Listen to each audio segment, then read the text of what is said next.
Pasien DBD yang umumnya anak-anak ini masih dirawat intensif di RSUD Profesor Anwar Makatu, Kabupaten Bantaeng.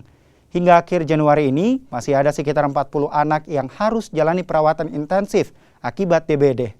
Selain anak-anak, ada belasan orang dewasa yang juga masih jalani perawatan akibat DBD. Kalau untuk kondisi sekarang, banyak sekali pasien DBD sekarang banyak sekali. Jadi di instalasi rawat inap itu sudah ada dari Desember kemarin itu sampai dengan di Januari banyak sekali. Jadi untuk anak saja itu hampir 42 orang di Desember.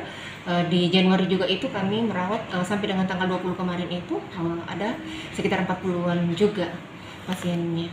Kalau untuk pasien DBD yang dirawat di sini itu usia berapa? Dari usia ada malah 0 tahun, jadi mulai dari beberapa 1 bulan itu sampai dengan umur 12 bulan ada untuk pasien anak. Untuk yang dewasa enggak terlalu, karena dari Desember itu cuman kami merawat 11 orang saja, dan di Januari itu cuma sampai 13 orang saja untuk yang dewasanya.